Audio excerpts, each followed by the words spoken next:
Hi guys, welcome to my channel and it's your girl Nisi.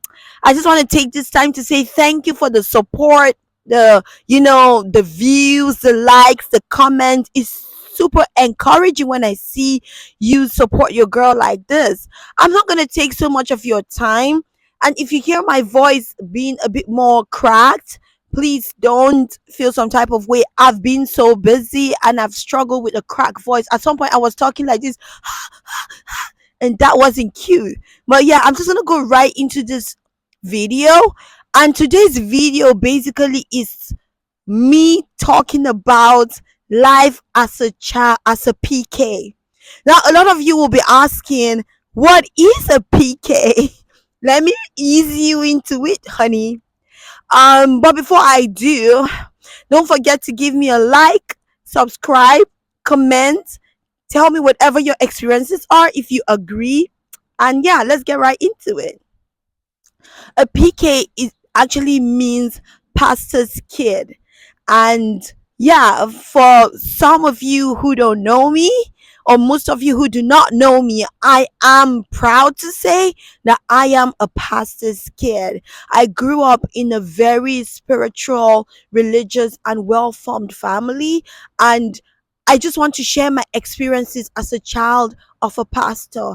Now, one of the reasons why I'm prompted to do that is because I've had to come in contact with people in similar position that are going through a lot, and we just like kind of had a situation where we all sat down and we spoke, and I said the world needs to hear this. Now a lot of people say, oh, like people are so quick and so easy to judge a pastor's kid, even the pastor. But now we're not talking about the pastor, we're talking about the kids. Even the like, people are so quick to judge pastors' kids when they meet a man of God's child or children. The first, they put them on this pedestal, and they do not expect pastors' kids to fail, to fall into temptations, to live a certain kind of life. And truth be told, I mean, ideally, you would expect like a certain standard to be met by a pastor's kid. But I want you to understand that, first of all, let's start with the covenants and the conviction. So basically, like, your parents have you, they are men and women of God, they are called by God to do God's work, and then they give birth to you. Now, giving birth to you is dedicating you into the hands of God. It's telling God that this child, this gift that you have given to me, I want this gift to honor you. I want it to be like, I make a covenant with you that this, because I've agreed to work in your vineyard, I've listened to your command, I've listened to what you've instructed me to do. I will I want you to also, keep this child under your covering. Now let's go to the challenges. The devil does not want pastors' kids to have a good life. The devil does not want pastors' kids to live a good life, like, like their parents. They don't want them to be an example. They don't even want them to even dream about inheriting or going in line with what their parents have been doing. So the devil starts to fight. And also the devil feels that if I attack the kids, then that is going to affect the parents, and that will make them to give up. So that is why a lot of kids, pastors' kids, are going through a lot of tribulations. You see a lot of pastors' kids, whoring around, or drinking, or smoking hard drugs, or being irresponsible. They are under a lot of attack. The enemy is looking for every slightest opportunity to bring down a pastor's kids' parents, to shame their ministry, to shame their calling. And if they cannot win by getting their parents, the next target is getting them. So as a pastor's kid, you have a lot of will I say, a lot of eyes and a lot of like expectations put on you. You have to be, you have to live a certain kind of lifestyle, dress a certain kind of way, talk in a certain kind of mannerism. You have the responsibility of basically helping to, sustain the ministry of your parents by not allowing the devil to come and interfere. And some people will be like, well, they made the choice. Sometimes they make the choice. Sometimes the devil comes in disguise. And I'm going to give myself as an example. I have gone through so many trials and tribulations. Like the devil has tried in so many ways to destroy my life. And I would still say that in some ways the devil is trying to destroy my father's ministry. But the thing is that when I choose, and I'm still choosing to tell the devil that, look, there is nothing in this world that you're going to do that is going to tear me away from my relationship with God. And there is nothing you can do that could literally destroy my parents' ministry, because you know what, the devil keeps on trying. Now don't be so quick to judge a pastor's kid. Some of them are still teenagers, so coupled with being a teenager and then being a pastor's kid, it becomes a lot. Like the devil is sending arrows and then you're dealing with hormones. What do you do when you meet pastors' children? Encourage them instead of judging them. Encourage them. How about you try to not be an instrument of destruction in their lives? Because you know what, there is a special punishment for people who just choose to come into the lives of a pastor's kid because they want to not just destroy the life of that child or that person, but also to destroy the ministry of the parents. I'm going to tell you a real life story. It's one of the challenges I've had to deal with of recent. I became friends with somebody that came as a good person and pretended to be, God fearing, pretended to be straight, pretended to want to be in a genuine friendship with me, like build a real friendship with me. And at that point, my relationship and my walk with God was in a pretty good state. There's no perfection. We're building every time to become perfect.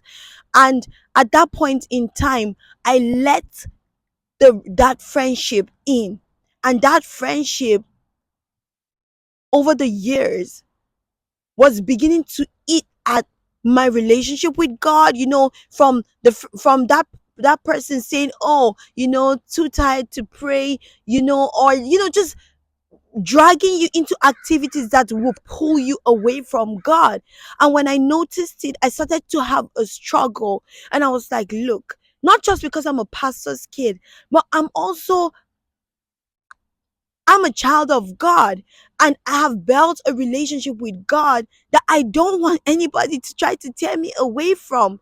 But little did I know that this person was not just trying to destroy my life, but this person was trying to destroy the ministry that my father has been called to. And I'm like, what is this? I sat down, and at some point I was in tears. I was feeling so distraught, and I was beginning to feel so guilty. And I was telling myself, why did you let yourself to get unequally yoked, to be in a situation whereby somebody will come so close as to think that they would be able to bring down what they did not build? But God spoke to me, and he said to me that nobody can destroy what he has built if they did not, but they didn't even know the beginning, or the inception of it. And God told me that I have to forgive myself and not feel guilty for letting those people in. And I wiped my face and I told myself that the only thing the devil can do is to keep trying. I will not give him the opportunity to destroy what they did not build. After all, they cannot even do it. What am I trying to say?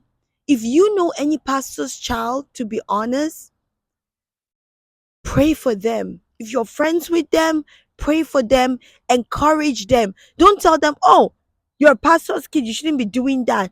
Oh, don't judge them based on who they are. They are also human beings. Encourage them. I know a pastor's kid who got married, was living a nice life with the husband, they had a kid, and you know what? The husband died. And some people were like, oh, well, so much for being a pastor's kid. Why didn't God keep the husband? You can't say that. Being a pastor's kid does not exempt you from experiencing the struggles of life and the pain of life. But it's how you're able to come out of it, how you're able to hold your head high up and be like, I am not just a pastor's kid, I am also a child of God. So I just want to use this opportunity to let you know, if you're out there and you make fun of pastors' kids and you talk down on them, or you think of them in a certain way because they've fallen off the wagon, or they are behaving a certain way that doesn't represent who their family or their, or their background is, instead of doing that, I would say pray for them, encourage them, and if you don't have anything better to say, just shut up. Shut your mouth. Maybe one day I will share little stories of people that I've spoken to who are pastors' kids and are going through a lot, thinking about suicide, thinking about all sorts of atrocities because they have been feeling super judged by everybody because they are pastors' children. And also, as a pastor's child, you have the responsibility to yourself to have a personal relationship with God, to look out for yourself, to do what is best for you, what is best for your family, what God wants you to do. Do not conform to all the what you call it, the modernity, or the rules that people set for you. Set your own rules. Understand that you are a one-way ticket for the devil to attack your parents' ministry, and don't give the devil the opportunity to use you like that. Nobody wants to be used. I want to be used. Do you want to be used? No. And even if you're not a pastor's kid, hell, do you want to be used by the devil to just come and destroy somebody's life? Why? Why would you let yourself be that person? Why would you, like, people hate the word being used, right? You don't want to be used by friends. You don't want to be used by a man or woman. Then why is it that you feel that it's okay to let yourself to be used by the devil to destroy the lives of people that you don't even know, that you don't even have the slightest idea how their life began, how their ministry began? You were not there when they were called. And if you're a pastor's child, you owe nobody any explanation as to why you choose to build a relationship with God. Respect yourself, respect your body, respect your parents, respect everything that is right. You don't owe anybody that explanation. It doesn't matter if they feel like, oh, I hear words like, oh, pastor's kid, this is a modern day world. Pastor's kids do whatever. They're even worse than we, the regular people. Don't listen to that. People say that to make you feel bad, but you know what? You're facing a challenge and an obstacle that a person who is not a pastor's kid is not facing.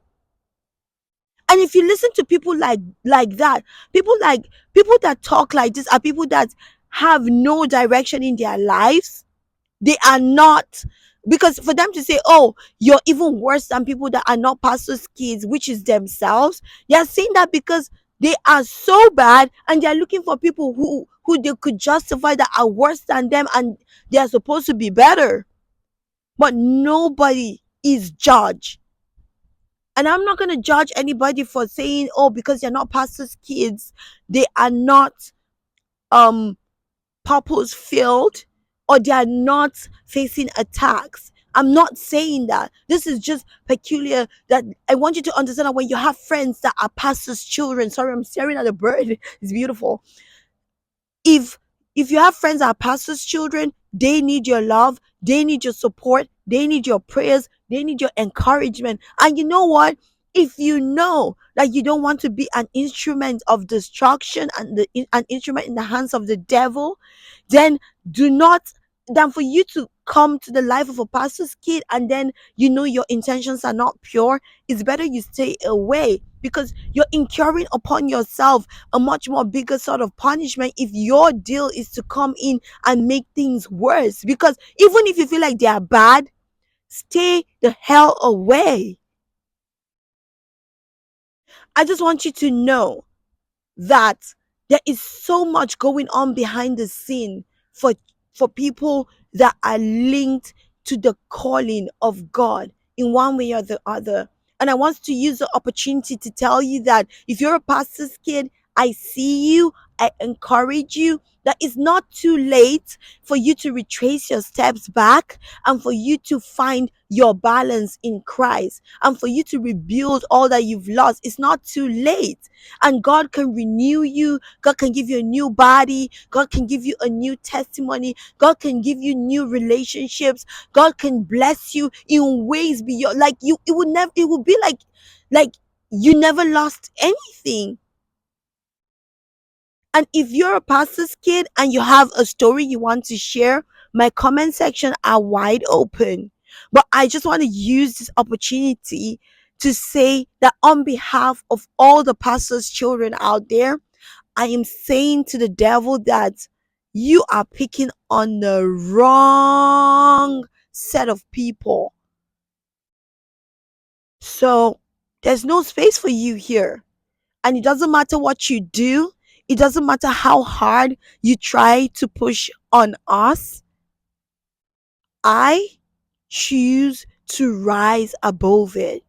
And a lot of people choose to rise above it. And I'm encouraging a lot of pastors' kids out there to listen to to my voice, to listen to this video and to be able to feel encouraged and say that I am ready to settle into my role and my position as someone who has been born under the covenant, under a special covenant.